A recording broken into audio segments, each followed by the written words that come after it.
Hi, Clutter Fairy fans. This is the Clutter Fairy Weekly for May 25th, 2021. I'm your co-host, Ed Gumnick, and I'm speaking with Gayle Goddard, legendary and award-winning certified professional organizer and owner of the Clutter Fairy in Houston, Texas. Hi, everybody. I have a hard time listening to that. The Clutter Fairy Weekly is a webcast, a podcast where we teach you how to escape from quicksand. The Clutter Fairy Weekly digs deep into the clutter that stands between people and the lives they want to be living. We aim to make sense of where so much stuff comes from in the first place, and we offer strategies to slow down the accumulation, reduce the collection, and comfortably manage the stuff we choose to keep. We rely heavily on the questions and topic suggestions we get from you, our viewers and listeners. If you're joining us in the Zoom meeting for the first time, you can share your comments and questions via the chat, and I'll try to make sure Gayle gets to them before we move on to another topic. You can also use the raise hand feature to let me know if you'd like to ask a question or make a comment yourself via audio or video. We are also streaming the webcast live on Facebook, so you can share your questions and comments there, and I'll relay them to Gayle. And during the live webcast every Tuesday, you can talk to us by phone by calling 669-900-6833. Use meeting ID 993-419-863 and password clutter to join the meeting. Okay, let's get to following up on last week's weekly tittle, which was called Le Coeur de la Mire. The assignment was to examine a relic from your past life, a time before one or more major life transitions, and to assess what it means to you and whether it still supports your current life. We want to hear from our participants in Zoom and Facebook who took a new look at an old relic this week, and what did you discover? Please let us know in the comments. Yelena on YouTube wrote, "Thank you for increasing our awareness dealing with stuff in life's transitions. I was inspired to get rid of 3 pillows, 2 that remind me of my ex-husband, and 1 that came from an estate sale. I will see how I do without them and replace as needed." See, decluttering can be about a few things at a time. 3 pillows. Why keep things in the house that remind you of an ex? That's a perfect thing to send on its way to someone else who doesn't see your previous love life when they look at a pillow. Maybe it'll turn out that one pillow that's new to you will do the job, and you can never be reminded of your ex again. I love it. Good job, Yelena. Excellent job. Okay, let's move on to our main topic for today, which is stuckness. We're going to talk about the many flavors of stuckness that declutterers experience, and Gayle is going to suggest some ways to get unstuck. But before we start, I wanted to share a little background material. As our viewers and listeners may have figured out by now, one of my roles at the Clutter Fairy is Chief Metaphor Officer. It's true. Gayle and I make plans for the topic we want to talk about, and then I try to come up with catchy titles and visual metaphors. As I started thinking about the topic of stuckness, one of the first images to come to mind was quicksand, but I don't know much about the topic beyond what I learned on stupid sitcoms. So I did some reading, and I was surprised to find that decluttering stuckness is actually a lot like quicksand. It really is. In fact, some of the advice for getting out of quicksand even sounds like suggestions that we have made in the past. Listen to these quicksand pointers that we've collected from several online sources. They could just as easily come from the Clutter Fairy. The first one is make yourself as light as possible. Well, that's a definition of decluttering, isn't it? Right. Number 2, take a few small steps backwards. Totally. Like thinking, reassessing, reevaluating. Try to keep your hands and arms free. That's that's definitely a decluttering thing. Reach for help from something or someone who's not caught in the muck. Exactly, which is like call the Clutter Fairy or ask your friend to come and help you. Take some deep breaths. How is that not perfect decluttering advice? To take a few deep breaths to calm down. Move slowly and deliberately. And that is exactly how every organizing project should go, right? Slowly and deliberately. That's perfect. Take frequent breaks to conserve your energy. And that's a big part of what we're going to talk about today. Okay, let's talk to us about stuckness. Actually, before we get to decluttering, here's one more thing about Quicksand. The experts on Quicksand have advice about what not to do in Quicksand as well. And the first couple of suggestions seem relevant to decluttering stuckness also. Number one, don't try to brute force your way out. That is a total decluttering piece of advice. And number two, don't panic. Always good advice. So let's talk about a few of the many ways we find to get ourselves stuck as we wrestle with organizing projects. Once we decide that one part of the house needs decluttering, the next step is talking ourselves into starting the project. Many of us have the enthusiasm or the willpower or the self-control to pick a start time and dive in, but it isn't long before the wonderful momentum we had at the start withers and dies away. Why does this happen when we're so invested when we start on the project? To answer that question, let me ask you another question. Do any of these responses sound familiar to you? Reaching decision fatigue, being trapped by perfectionism, feeling overwhelmed, confusion about the process, feeling emotional distress. Each of these responses to your project effectively derails any forward progress, at least for a little while. I'm not saying that these are the wrong responses to have. Each of these is truly a natural response to the work at some point. What I'm saying is you're going to have one or more of these shutdowns as you work, and you need strategies to get back on track. So let's see if we can come up with ways to help you out of your stuckness. First, let's talk about reaching decision fatigue. What is decluttering really but making a bunch of nonstop decisions about things that you had problems making decisions about before this? Making decisions about everything you touch, one right after the other, is hard. It takes a lot of focus and mental energy. And if you're waffling, you can't decide one way or the other, then you get mired in that mud too. This is exactly why you can't do these projects without taking regular breaks. No one can stay focused and making decisions snap, snap, snap for 8 hours on Saturday and Sunday. If you're tackling your project on the weekends, good on you, but you still won't have endless decision-making power all day. You need to plan for bite-sized chunks of time that allow your brain to focus and then to rest. So try making decisions for an hour, then just sorting without making any decisions at all, just sorting.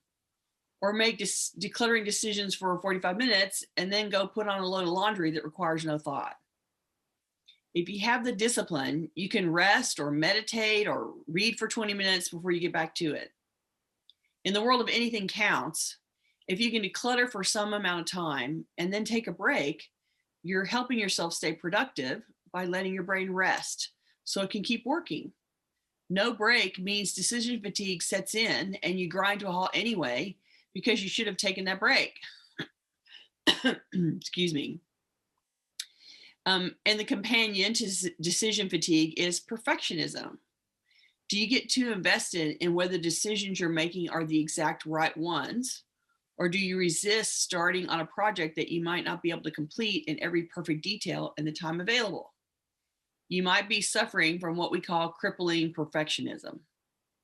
One solution is to ask yourself, what's the worst thing that will happen if I make the wrong choice? You might do some work or skip doing some work that you find is or isn't needed later. You might not arrive at the perfect solution for you, at least not right away. That means, though, that you've arrived at a partial or temporary solution instead, and remember that it's an improvement over what you're living with now. Letting the need to be perfect stop you means you continue to live with what you're certain isn't working. It keeps you stuck in the disaster you're living in. So doing some work to improve your lot can only be to the good.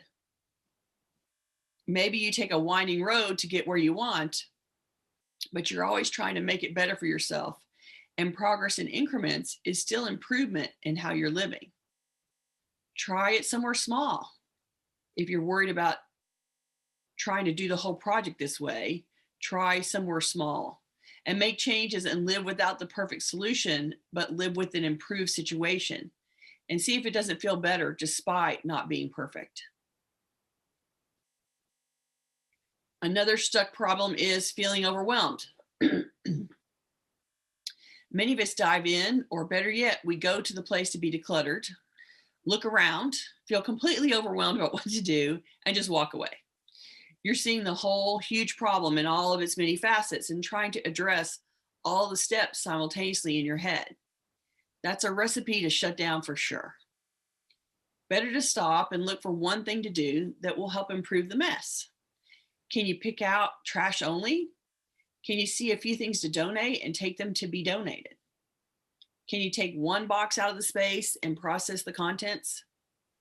Getting past overwhelm is all about finding one place to start, one first step to take, and ignoring the whole task list for just that one step. Tomorrow, there'll be another first step to take, and so on. Eventually, you'll be past overwhelm and finishing up your project. Sometimes decluttering causes emotional distress. If you're feeling emotional distress while you declutter and organize things, you find reminders of sad situations like death and divorce. Maybe we have stuff from the job we lost or the friend who died. Stuff reminds us of the events in our lives, and not all those events are happy ones. So handling the stuff can bring up powerful emotions. That's okay. And you want to let yourself feel what you feel. But it doesn't have to stop you from the work you've decided to do. Depending on how strong the response is, there are plenty of ways to have your feelings and still keep at your project. I want to jump in with a comment. Okay. It was actually a response to last week's tittle, but it kind of fits in this moment. Joyce said, I examined Christmas and sympathy cards that I had been keeping. I was able to release all the cards except the ones with real letters to me, not just a brief phrase. Therefore, another emotional layer that I need to peel when I'm more ready.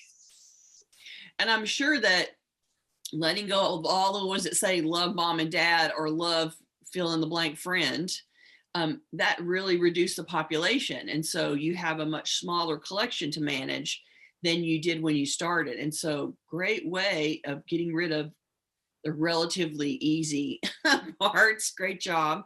And giving yourself a smaller collection to contain and to keep track of, and to have a space in your life where it's living. You've made your keepsake pile smaller and richer by getting rid of the fluff and keeping the emotional content that was strong for you. And that's great. It feels lighter. Exactly. That's a great idea. You did a good job there. And that's exactly what we're talking about, right? Like all those cards feel very emotion laden and they bring up emotional response. And so you will sometimes get stuck by those emotional responses, but better to let yourself have a little bit of emotion and go back to it in a way that feels like you can still be making forward motion. And taking a package of cards and going and dealing with just those meant it was the emotion around the cards and nothing else. And you could do it in however many stages it took to get through it. And in the end, you had a smaller population to deal with, and you were still making project movement on your project. It's excellent. Sometimes we get stuck by choosing to do nothing. You find yourself in several different kinds of stuckness at once, maybe. You shut down, you cover your eyes and plug your ears and pretend that the clutter problems don't exist. This is when you need to take a few breaths, like we said earlier, maybe drink a soothing cup of tea, and then gently remind yourself of the Clutter Fairy axiom that any progress is better than no progress.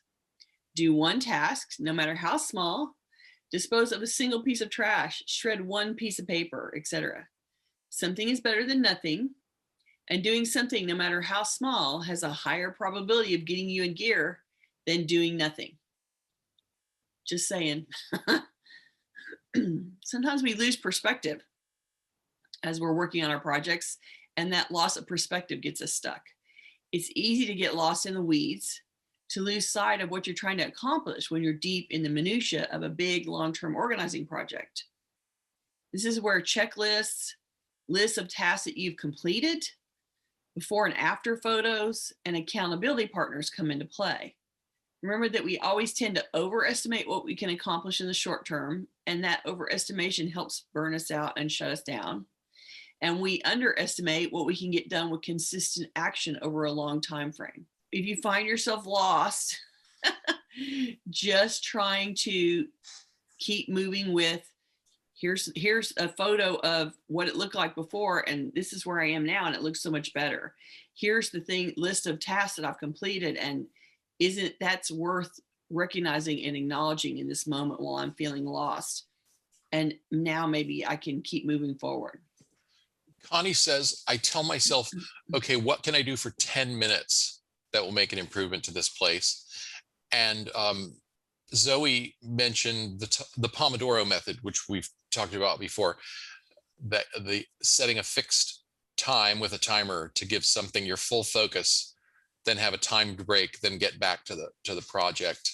That way you know that you're working against a timer, and you know that the timer is going to go off. Like, you're not going to go down the rabbit hole and pop up 8 hours later exhausted and drowning. You're just committing to the 25 minutes, and the Pomodoro technique is generally 25 minutes, 5 minutes, 25 minutes, 5 minutes. And that's how they break out an hour, basically.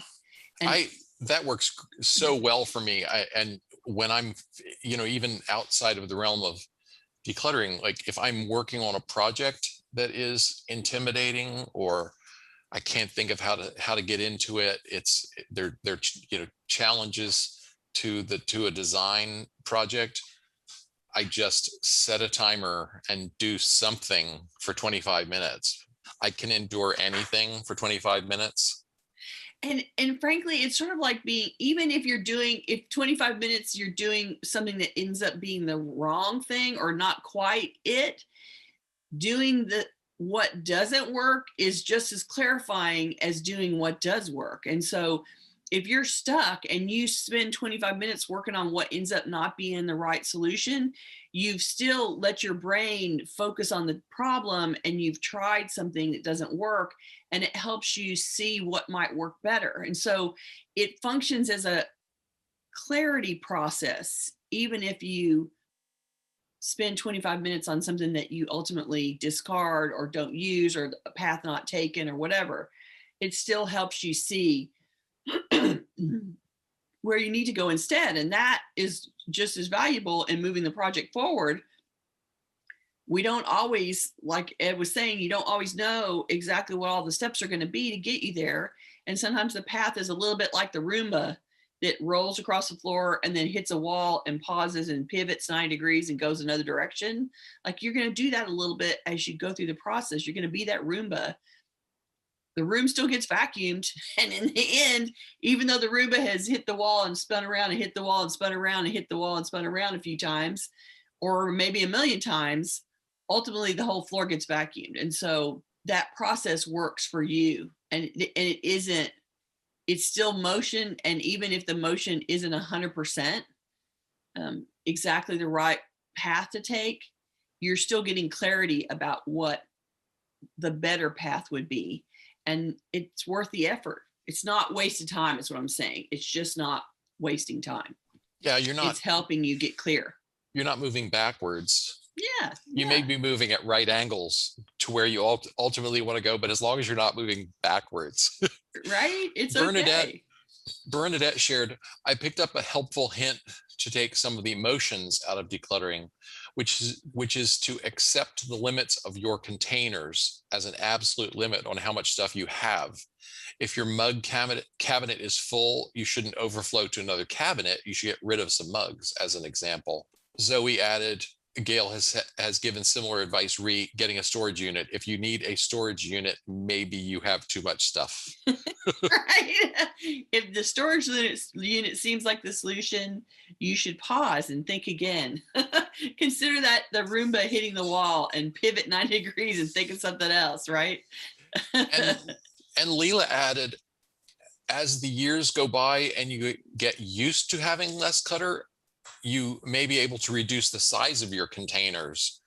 Right. And over time, your house gets lighter and neater. And the truth is, nobody goes from complete chaos to minimalist living room in a really straight, short path. Like the idea that you have to circle around several times to get it where you want it, like you're just stepping down, and you reduce some and you get used to that, and you reduce some more and you get used to that, and you reduce some more and you get used to that. Like that path isn't always a straight line, and there is something to be said for letting it adjust over time in shades so that you get used to the reduced volume and get comfortable with it before you go to thin it down again. Like there's nothing wrong with stepping down into the pool, right? You don't always have to dive in. You can still go down the steps a little bit at a time and get used to the water. And this is a perfect example of doing that. Well, I read a blog post on the minimalist's website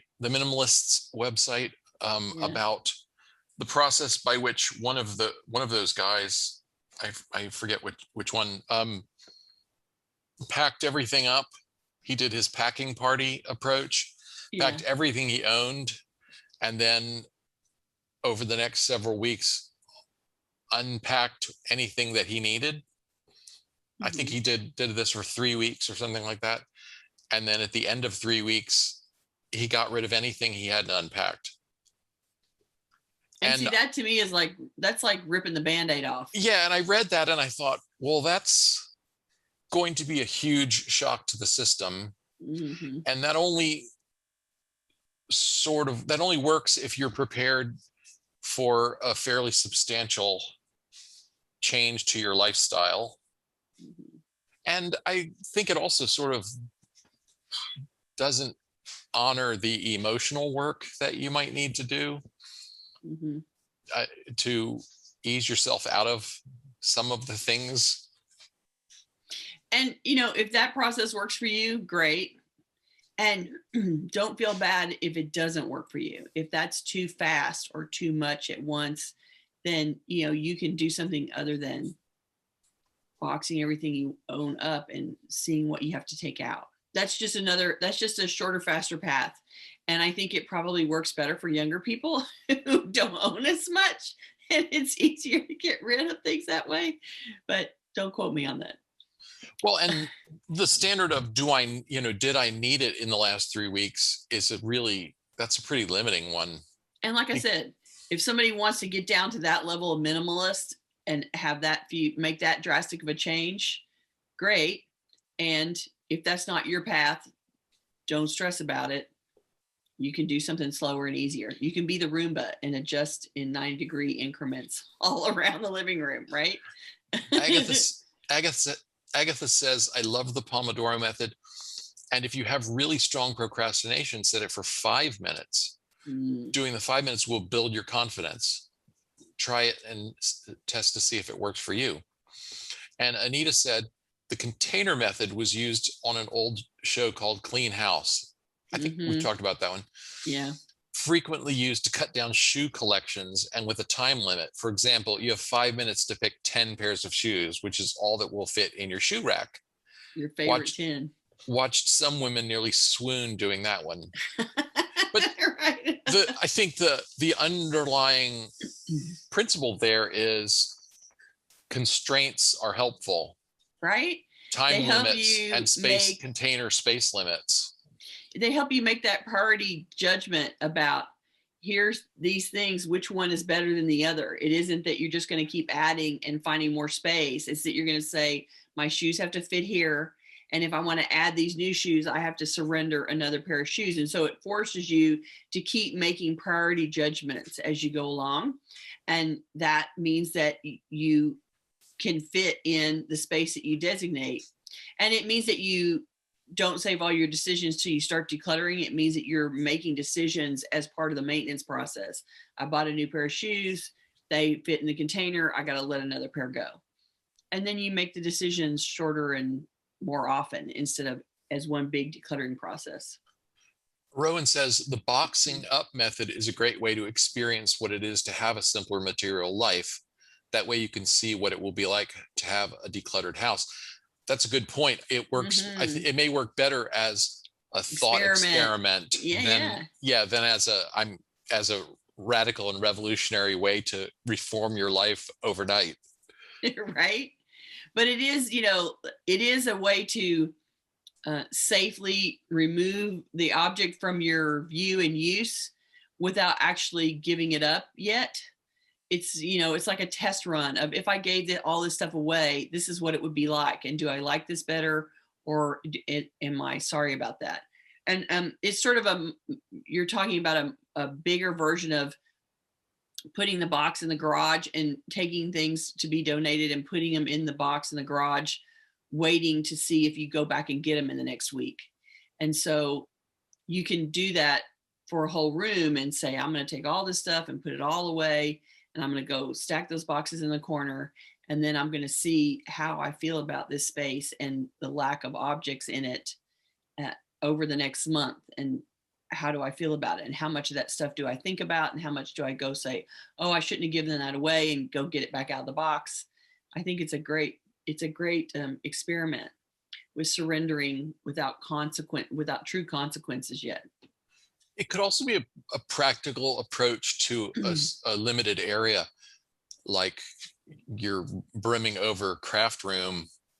You could pack everything up, and if you're an avid crafter, you're doing stuff all the time, give yourself a reasonable time frame, 3 months or something. And if you don't unpack it within that period,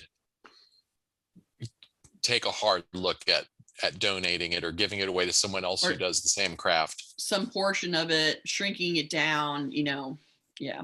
A lot of crafters end up with a big varied collection of some specific thing, and then they don't end up using that type of supply. And so you don't ever want to give up the option of the supply, but you don't have to keep the vast and spread out and huge collection. You can get rid of 85% of it and send it on to someone else, and give yourself a little concentrated pile to keep just in case. It's a good way to decide which collections of craft supplies you've been collecting for no good reason, because you don't actually want to use them, and just because they sounded like they were fun, and which ones you actually use. And if you can isolate those collections that are not, they were fun in the idea of collecting, but not in the actual use of them, then you can shrink them down to something more manageable and make space for the supplies that you are using. Karen on Facebook says, watching and listening to Gayle has helped me to empty most of the contents from my house. I still have the garage and half the basement to do, which should be done by the end of the year. Isn't that great? That's awesome. Good job. That is rocking and rolling. That's really great. Marcy says 85%. Are you trying to give me I'm guessing that was give me a heart attack. Yes. Yeah. I'm sorry. Okay, so let me go back. One of the ways that we get stuck is that we have difficulty seeing the end game. We've said it a million times, and we'll keep on reminding our viewers and listeners, when you embark on a commitment to get organized, sometimes things look a lot worse before they start to look better. Starting and stopping will mean that you create some mess, and you clear it up, and you make some new mess. It's all stages in the process. So don't worry if you have to spend time clearing up something you just did and then mess it up again when you come back to start over. It's like adding flour into a wet batter. You can't just dump it all in and stir. You have to pour it in slowly, let that get mixed in and smooth, and then you pour some more flour in, and you basically have a new mess again that you have to mix in. You'll reach stages of temporary partial organization. And then to get to the end goal, you'll mess it all up again. But each time it swirls back together into a better version of what you want. And that's like constant refinement, constant moving along to the better goal. I want to say that Gayle actually came up with the cooking analogy. That was not me. We applaud you. Yay! Oh, yeah. Not that I could actually probably do it, but I've seen people do it. And you learned. And I learned, right? You're paying attention. Very good. Thank you. The last stuckness that I want to talk about is process confusion. And what I mean by that is you start buying products when you ought to be purging, or you're trying to decide what to keep before you've surveyed the whole scope of your stuff, just like that. People forget the benefit of sorting like with like first. You can make much better informed and less painful decisions if you've sorted a big pile of like items so you can compare them to each other. And that helps with your value judgments about what to keep versus what to give away. The example that I have here is my client Zero that just moved at the end of May, middle of May again, the final move, thank God. You can't put liquids in the truck, in the moving truck. And so we had to go gather up all the liquids. And so there's all kinds of like oils from the kitchen, all the cooking oils. There's all of the liquids in the bathroom, like all your body wash and soap and shampoo that's in liquid form. And then there's all the cleaning supplies, all of the, bug spray, all of the 409 and Windex and all of the things that you use to clean. And all of those things had to be boxed up for us to take in the car instead of for them to take in the moving truck. And so we did that process before the moving truck came, and we offloaded 6 or 7 boxes of cleaning materials down on the first floor. And then on the second floor, there was all of the cooking liquids and some more cleaning supplies. And there's additional liquids that went up onto the third floor, all of the things to go into the master bath. And so when we got to the process of undoing the liquids on the second floor, because they ended up on the kitchen counter out of the way of the movers, and then we had to uncover the kitchen counter. So here's this box, and it's really long, and it has segmented. We managed to get some segmented boxes so we could stack all these jars and bottles into things. And we pulled out all of the stuff out of this really large box that probably had 25 or 30 segments in it. And some of it went in the pantry, and boy, was that crowded that we added a whole lot of oil into the pantries. And then there was also a bunch of cleaning materials. So we pulled them all out and went through, do you like this? Do you not like this? Oh, I would never use that. Oh, I hated that. Oh, so we got rid of some stuff. And then we had this collection of cleaning material that we wanted to go put away. And so we went to go put them away. And some of them I took downstairs to store. And then I came back up and said, there's 6 more boxes down on the first floor, right? And she said, what? She'd forgotten all the other places that we parked liquids. And so she made a value judgment based on the collection that we had in front, and we put those away. But then we're going to have to go and look at the next collection of boxes and sort all those out and make decisions about them and then fold them in. And maybe as we do that, we're going to realize that there was something that we found that we like better than the one we kept before. We'll end up taking one out and putting a new one in. And so there's going to be a additional, we did the first sort with what was to hand, but we're going to end up doing a second or a third sort of other stuff on other floors and have to sort them in as well. But that sorting process, even if you're not looking at 100% of the population, sorting like with like before you start making decisions will make those decisions much easier. She was able, within the collection that we had, to make some good choices and let some things go. And some of those were easy and some of those were, well, this is better than that. And so I'm going to get rid of this one. She made some value judgment based on what was in front of her. And then we will pull up the next round of stuff and let her make those value judgments again, looking at what's new, what the new box is, and compared to what she kept. And we'll try that again and keep folding in. And so don't forget that ultimately the organizing process is about sorting things, making keep toss decisions, and then deciding what systems and setups are needed for the keep items. That seems like a great place for me to jump in and announce our topic for next week, since we're talking about process confusion here. Okay. Getting organized is simple, but it's not easy. For your project to succeed, you need a realistic plan and a clear process. Join us next week, Tuesday, June 1st at noon US Central Time, when we'll revisit the basic steps in the decluttering process. We're calling next week's show Back to the Basics, a Clutter Fairy recap of organizing fundamentals. I have a few more comments before we get to final announcements and our weekly tittle. Joyce said, we all need boundaries, and I, for one, have had to work very hard to set boundaries, both with people and stuff. Mm-hmm. And then on the subject of limits and experiments, Lee said, another example, there's the fire experiment. You have to get out of the house and grab what is most important to you. We were doing that a whole lot at our last apartment complex in Houston because we had lots of false alarms. And so we ended up with this sort of routine of the things we both grabbed on the way out, because, you know, you have to act as if it's the real thing. It did kind of put things in perspective.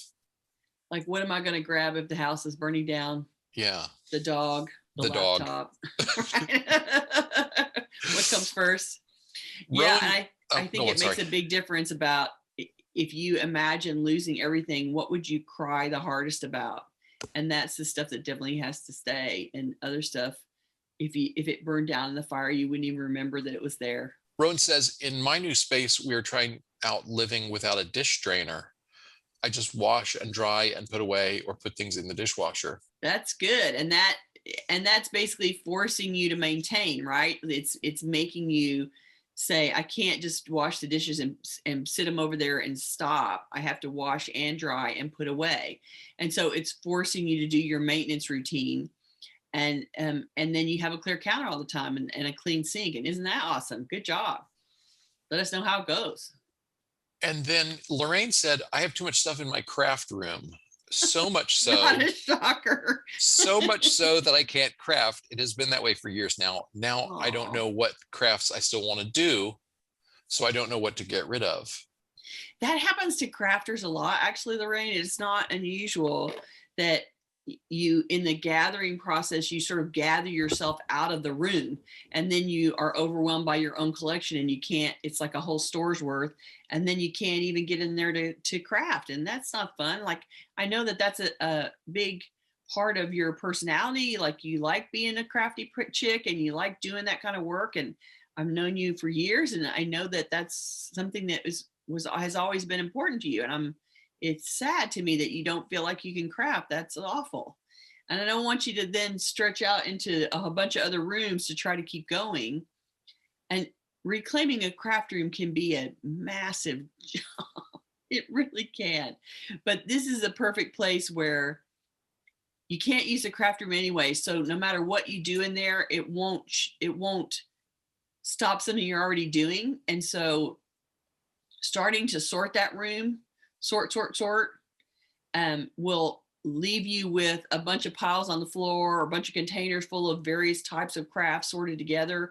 It won't matter that you dismantle whatever organization was there before, because you can't use the craft room anyway. And so going through the process where you're just sorting, and making buckets of, this is paper, this is beads, this is mixed media, this is knitting, this is whatever.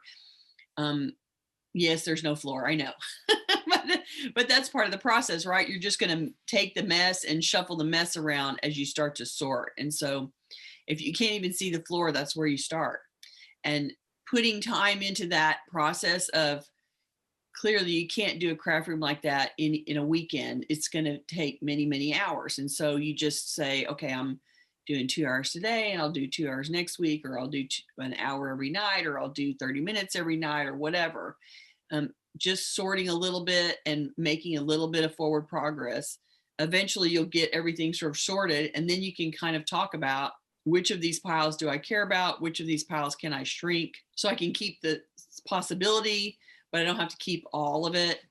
And starting to send those things on to artists who are actually doing it will bring you a lot of relief. I mean, the idea, nobody likes to think that supplies are sitting in a backwater and no one's playing with them, right? Like, part of it is that you've kept them because they have value and they can be useful. And if they're not useful to you, they can be useful to somebody else. And so just focusing on sorting and not designing how the room's going to be, thinking about what crafts you're going to keep, put all those decisions off. And in the meantime, just dive in and sort and get rid of trash and find the things that have now died and couldn't be used, and just sort. And there will be a place where you will then have reached sort of complete sortedness. And then you can start asking yourself the other questions. And ultimately, you'll be able to get back in your craft room. And that is a good goal for you, because I know that that's a big part of who you are.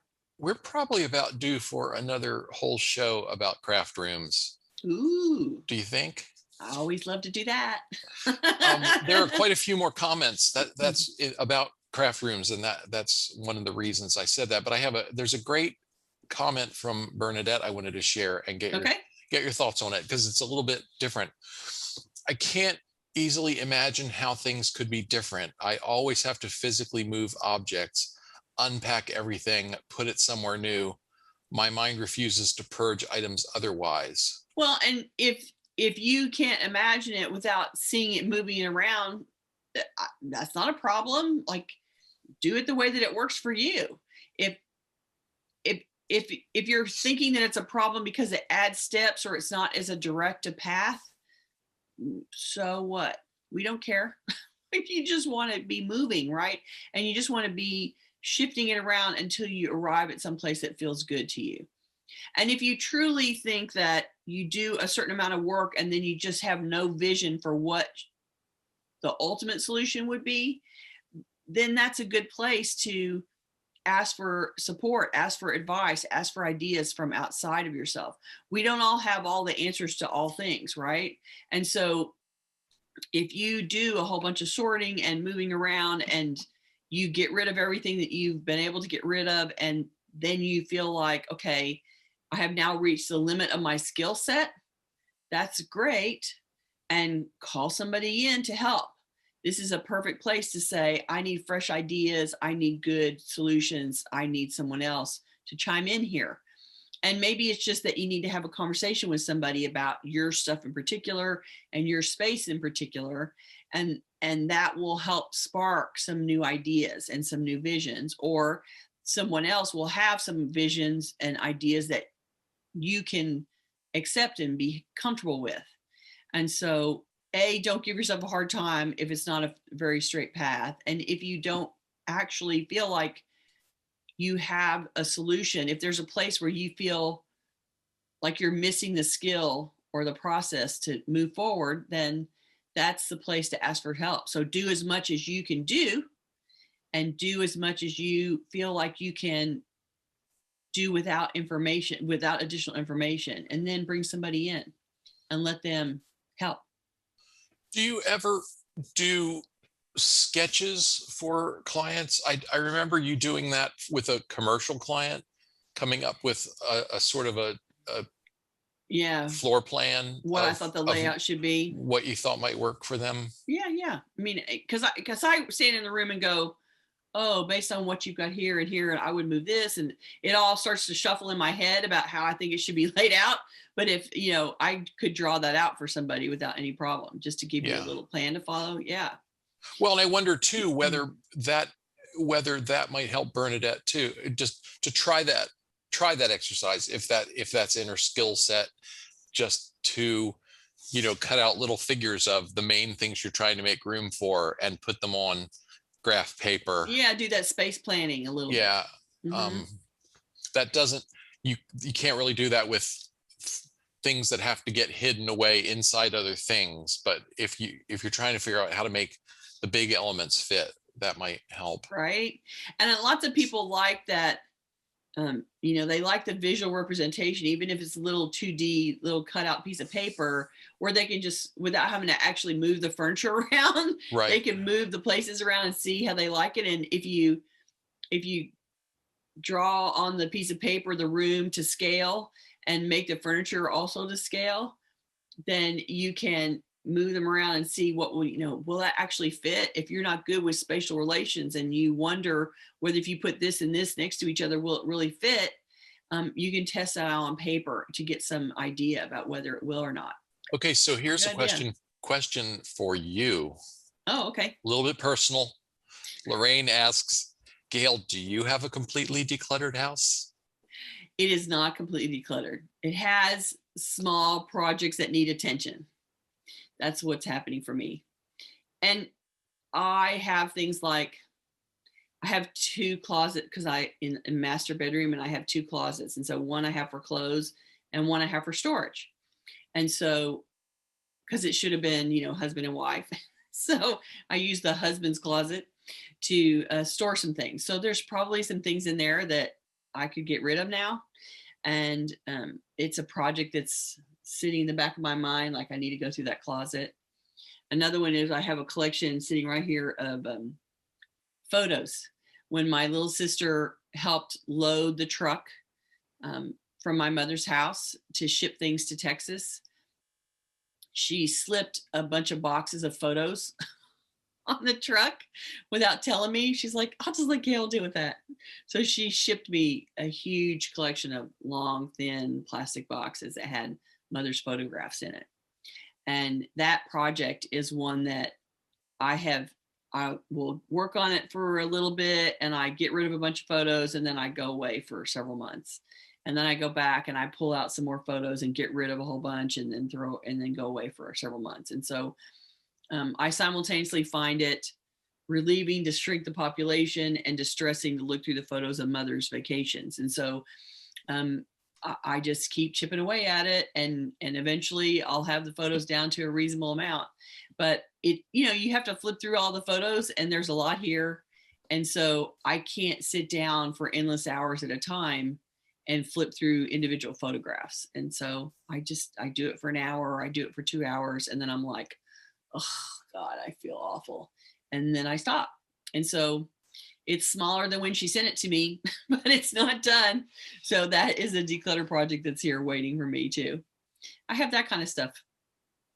Okay. Thank you. I want to remind our viewers and listeners that we have a YouTube channel with more than 150 videos on a wide variety of topics. Visit cfhou.com/YouTube. Subscribe to our YouTube channel and then click the bell icon next to the subscribe button if you'd like to get notifications when we post new content. I also want to say a thank you to our Patreon subscribers and remind everybody that if you would like to help support our efforts with a recurring monthly donation, please visit cfhou.com/Patreon, Patreon. Your contributions help us offset the costs of producing the weekly webcast and will help us fund new projects that we have in the work. Thank you for your generosity to our current Patreon subscribers. Let us get on to the weekly tittle. Okay. The title for the weekly tittle: Avoid the Quicksand. Experts say that your best bet for staying safe from quicksand is to learn how to recognize and avoid it. For this week's assignment, we'll apply this strategy to our own personal vulnerabilities to decluttering stuckness. Ask yourself these questions. Where do I tend to find myself getting stuck? What's the room or the material or the collection that causes me the most trouble?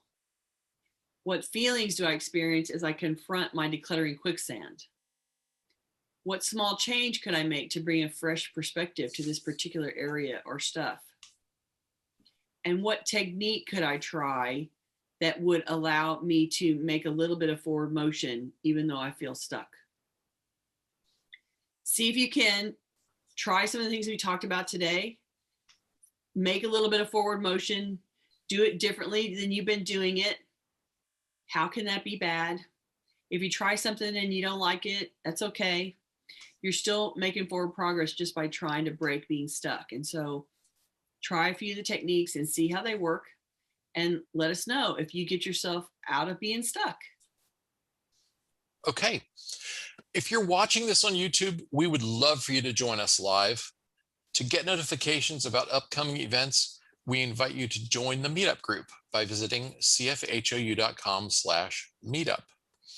You can also follow us on Facebook by visiting cfhou.com/Facebook, or join our mailing list by visiting cfhou.com/subscribe. We love to hear from you, so please keep those questions, comments, and topic suggestions coming in YouTube, on Facebook, or anywhere that you find us.